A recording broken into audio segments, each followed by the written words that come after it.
le jeudi dans l'octave de l'Ascension. Ô Roi de gloire, Seigneur des armées, qui aujourd'hui êtes monté triomphant au-dessus de tous les cieux, ne nous laissez pas orphelins.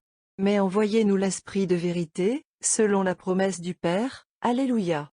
O Rex Gloria et Domino Virtutum, qui triumphator odie super Romnesca elos ascendisti, ne derelincano. Sed mita promissum Patris in nos spiritum veritati. Alléluia.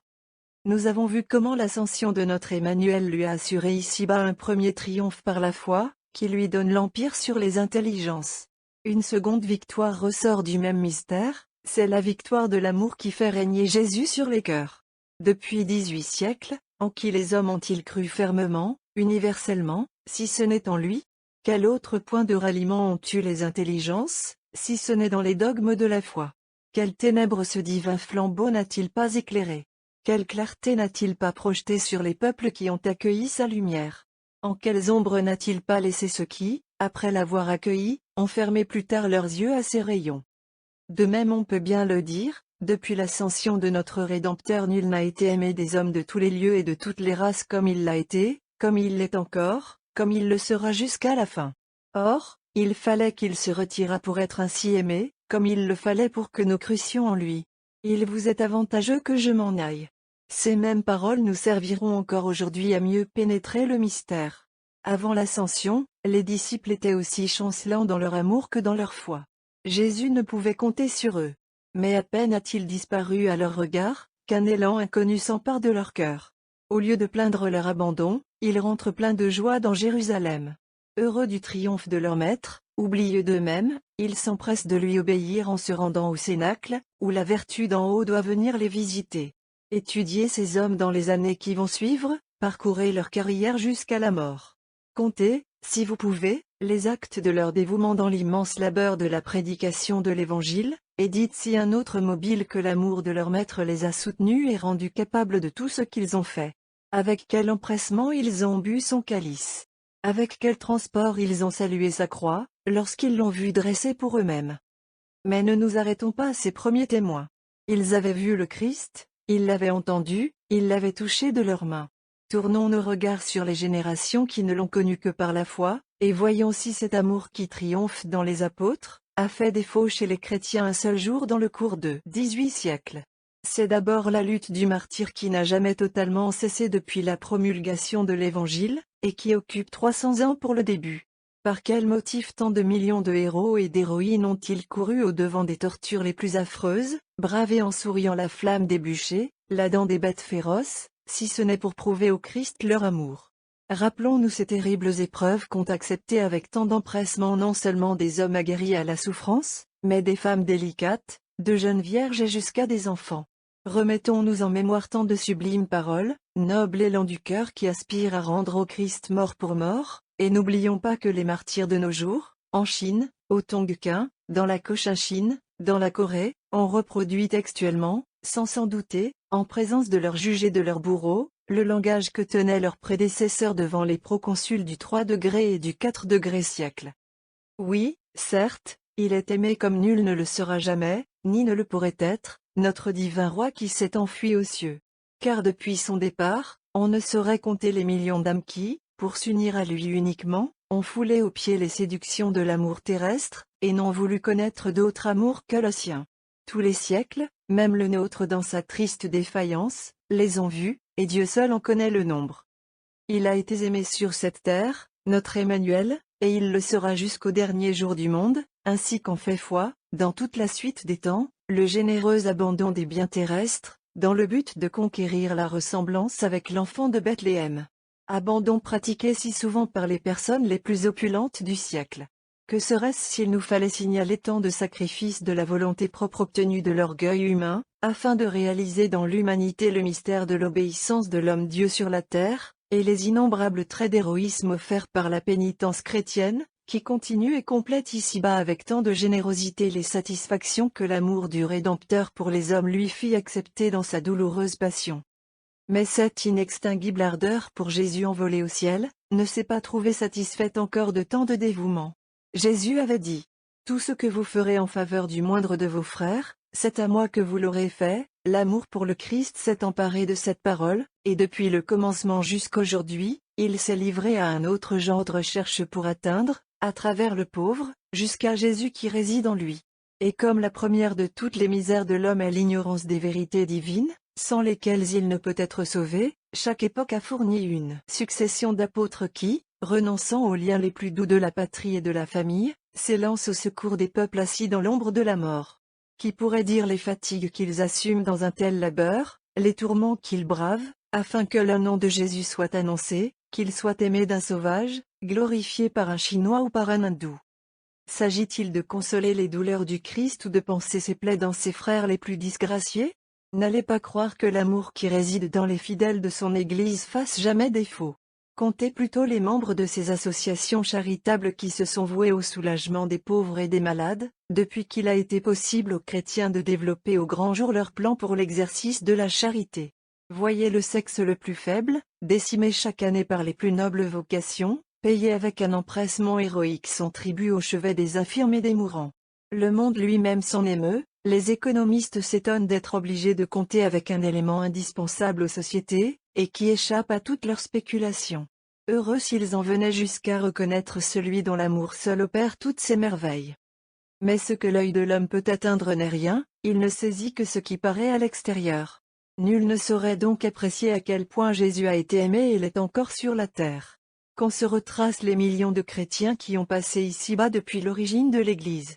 Parmi eux, sans doute, il en est beaucoup qui ont eu le malheur de manquer leur fin.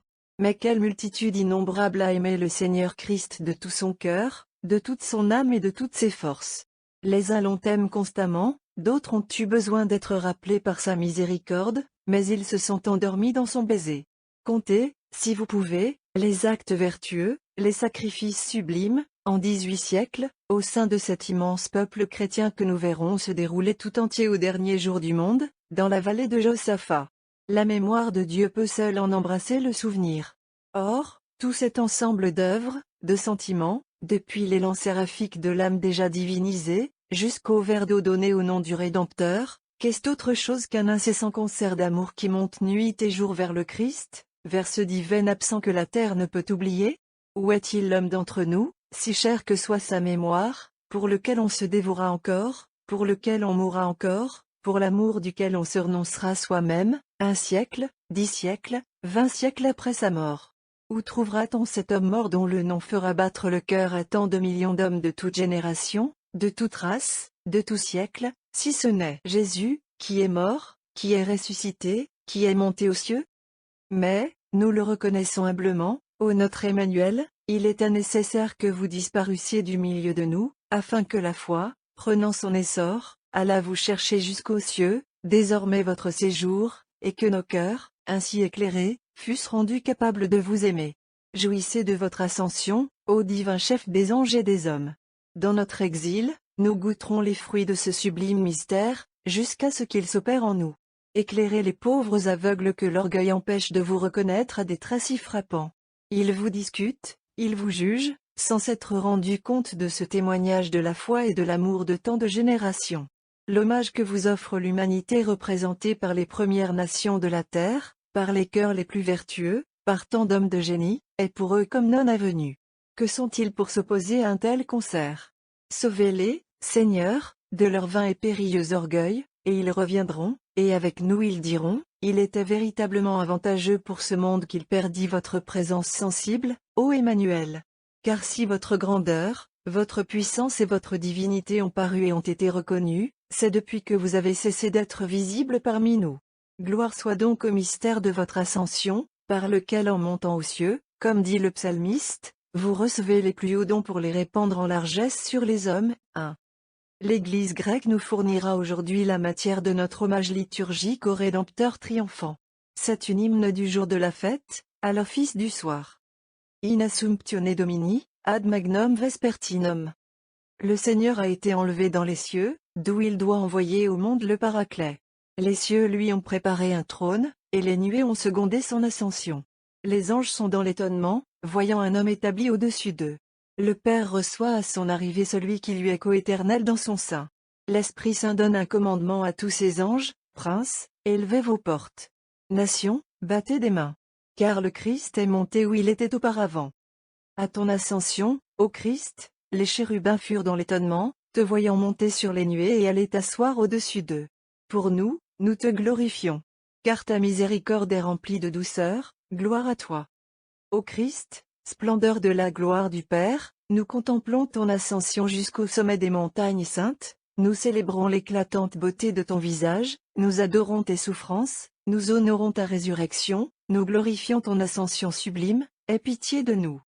Quand les apôtres te virent, Seigneur, t'élever sur les nuées, saisis de tristesse, ils s'adressèrent à toi, dans les gémissements et les larmes, ô Christ, auteur de la vie.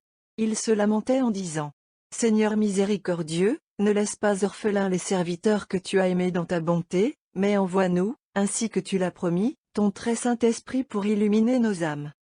Après avoir accompli le mystère de la dispensation, Seigneur, tu pris avec toi tes disciples, et tu les conduisis sur la montagne des Oliviers, et bientôt tu pénétras le firmament du ciel. Ô toi qui t'es fait pauvre pour moi et avec moi, et qui es monté dans ce séjour que tu n'avais pas quitté, envoie ton très Saint-Esprit pour illuminer nos âmes. Conversant avec les hommes qui sont sur la terre, ô très doux Jésus, tu ne t'étais pas séparé du Saint paternel, aujourd'hui tu t'élèves glorieux du sommet de la montagne des Oliviers, et dans ta miséricorde, relevant notre nature tombée. Tu l'as fait asseoir sur le trône même du Père. Les bataillons célestes des esprits incorporels en contemplent avec stupeur le prodige. Saisis d'une crainte respectueuse, ils en célèbrent ton amour pour les hommes. Nous nous joignons à eux, nous habitants de la terre, nous glorifions ta descente vers nous et ton départ d'avec nous, et nous t'adressons cette supplication, ô toi qui, au moment de ton ascension, as rempli d'une allégresse infinie le cœur de tes disciples et celui de ta mère qui a enfanté un Dieu, daigne, par leurs prières et par ta grande miséricorde, nous donner part à la joie de tes élus. Enfin nous recueillerons, pour terminer cette glorieuse octave, la 8e de ces belles prières que le bréviaire mozarabe nous a fournies pour chaque jour. Oratio. Ô Christ, ô Jésus, notre Dieu terrible et notre Roi, vous qui à votre naissance reçûtes les hommages des anges et des bergers. Vous qui, après avoir vaincu l'auteur de la mort, avez vu toutes les nations applaudir de la main et du cœur. Vous qui, emportant au ciel les trophées de votre victoire, y avez été suivis par la foi de vos apôtres, accordez-nous de célébrer les mystères de notre rédemption et de votre ascension dans les transports d'une foi semblable, et d'offrir au Dieu d'Abraham nos hommages fidèles dans la compagnie de ceux qui ont été établis les princes de votre peuple.